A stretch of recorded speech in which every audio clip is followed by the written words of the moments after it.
Breaking news. Singareni కార్మిక సంఘం కేంద్రంగా జరుగుతున్న వరుస పరిణామ క్రమాలపై కవిత బహిరంగ లేఖ రాశారు. మొన్న కవితను తప్పించి కొప్పుల ఈశ్వర్ని టీబీజీకేఎస్ గా ఎంపిక చేశారు. ఆయనకు తన శుభాకాంక్షలు చెబుతూనే ఈ ఎన్నిక కార్మిక చట్టాలకు విరుద్ధంగా జరిగిందన్నారు కవిత. ఇప్పటి వరకు తాను కార్మికుల కోసం చేసిన పనుల గురించి తన లేఖలో ప్రస్తావించారామె. సరిగ్గా అదే సమయంలో బీఆర్ఎస్ లో జరుగుతున్న వరుస పరిణామ క్రమాలపైన చర్చించారు.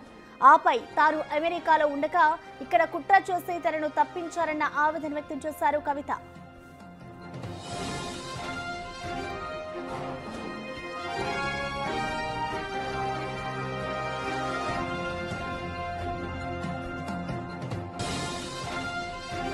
సింగరేణి కార్మిక సంఘం కేంద్రంగా జరుగుతున్న వరుస పరిణామ క్రమాలపై కవిత బహిరంగ లేఖ రాశారు. మొన్న కవితను తప్పించి కొప్పుల ఈశ్వర్ను టీబీజీకేఎస్ గా ఎంపిక చేశారు. అయితే ఆయనకు తన శుభాకాంక్షలు చెబుతూనే ఈ ఎన్నిక కార్మిక చట్టాలకు విరుద్ధంగా జరిగిందన్నారు కవిత.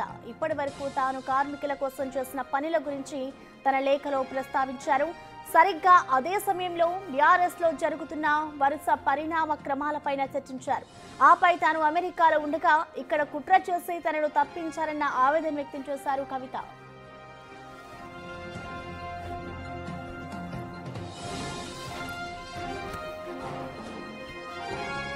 దీనిపై పూర్తి డీటెయిల్స్ ని మా ప్రతినిధి విజయ్ అందిస్తారు. విజయ్, చెప్పండి, మొత్తంగా కవిత అయితే ఒక లేఖనైతే విడుదల చేసినట్లు తెలుస్తుంది. సో మొత్తంగా లేఖలో ఏ అంశాలని ప్రస్తావించారు, డీటెయిల్స్ ఏంటి?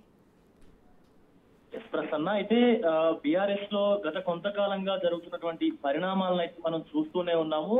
ప్రజెంట్ కూడా కవిత బీఆర్ఎస్ పార్టీకి కొంత దూరంగానే ఉంటూ వస్తున్నటువంటి సిచ్యువేషన్ కూడా కనిపిస్తా ఉంది. దీనికి సంబంధించి ఏదైతే మనకు తెలంగాణ బొగ్గుగని కార్మిక సంఘం ఉందో దానికి సంబంధించి గౌరవ అధ్యక్షురాలుగా కూడా సుమారు 10 ఏళ్ల పాటు అయితే కవిత పనిచేశారు. అయితే పనిచేసిన తర్వాత కూడా సో ఆమెని ఆ యొక్క పదవి నుంచి తప్పించి కొప్పుల ఈశ్వర్ గారికి కూడా ఈ యొక్క పదవి ఇచ్చారంటూ కూడా ఒక బహిరంగ లేఖ అయితే కవిత విడుదల చేశారు. అయితే కార్మిక చట్టాలకు విరుద్ధంగా పార్టీ ఆఫీస్ లో ఈ యొక్క ఎన్నిక నిర్వహించడం అనేది కొంత సాంకేతికానికి సంబంధించినటువంటి తప్ప ఒప్ప అనేటువంటి అంశాలను పక్కన పెడితే మాత్రం రాజకీయ కారణాలతోనే ఈ ఎన్నిక అంటే ఈ వెనకాల ఈ ఎన్నిక జరిగినట్టుగా తెలుస్తుంది అంటూ కూడా ఇప్పటికే ఈ యొక్క ఎవరైతే బొగ్గుగని కార్మికులు ఉన్నారో వాళ్ళందరికీ కూడా ఒక బహిరంగ లేఖనైతే కల్వకుంట్ల కవిత రాశారు. అయితే ఈ యొక్క గౌరవ అధ్యక్ష పదవిలో ఉన్నా లేకున్నా కూడా ప్రతి కుటుంబంలో నేను ఒక సభ్యురాలిగా ఎల్లవెల్లా మీ వెన్నంటే ఉన్నాను.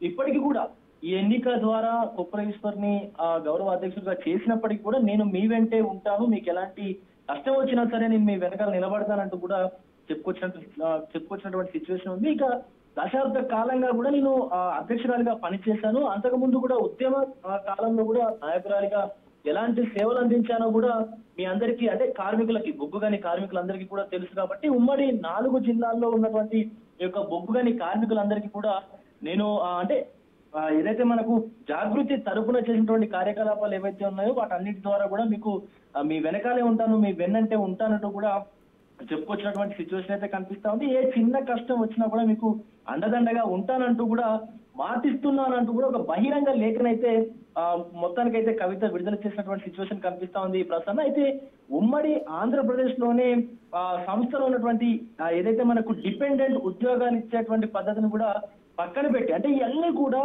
ఏదైతే బీఆర్ఎస్ చేసినటువంటి ఇప్పుడు ఈ ఎన్నిక ఏదైతే ఉందో మొత్తం పెద్ద చర్చనీయాంశంగా మారినటువంటి సిచ్యువేషన్ అయితే కనిపిస్తా ఉంది. అటు బీఆర్ఎస్ పార్టీకి కావచ్చు, ఇటు కేసీఆర్ కి కావచ్చు. సో అంటే చెప్పకనే చెప్పినట్టు కూడా తెలుస్తా ఉంది. మీరు నన్ను వదిలేసి అంటే నన్ను పదవి నుంచి తప్పించి చట్ట విరుద్ధంగా అటు కార్మిక చట్టాలకు విరుద్ధంగా మీరు ఎట్లా పనిచేస్తారు అన్నటువంటి ఆ థీమ్ ని బయటకు తీసుకొచ్చేటువంటి అవకాశం అయితే కనిపిస్తా ఉంది. ఇప్పుడు కవిత విదేశాల్లో ఉన్నారు కాబట్టి కావాలనే నన్ను ఈ పదవి నుంచి తప్పించి బీఆర్ఎస్ కు దూరం చేసేటువంటి కార్యక్రమం నడుస్తుంది అంటూ కూడా కొన్ని ఆరోపణలు చేస్తున్నటువంటి పరిస్థితి కనిపిస్తా ఉంది ప్రసన్న. అయితే ఇటు ఎవరైతే నిన్న జరిగినటువంటి అక్కడ బొగ్గుగని కార్మికుల సమావేశం ఏదైతే ఉందో దానికి సంబంధించి ఎవరు కూడా అధైర్యపడొద్దు.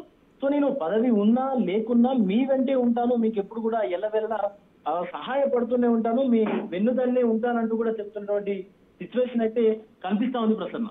Right Vijay, thank you.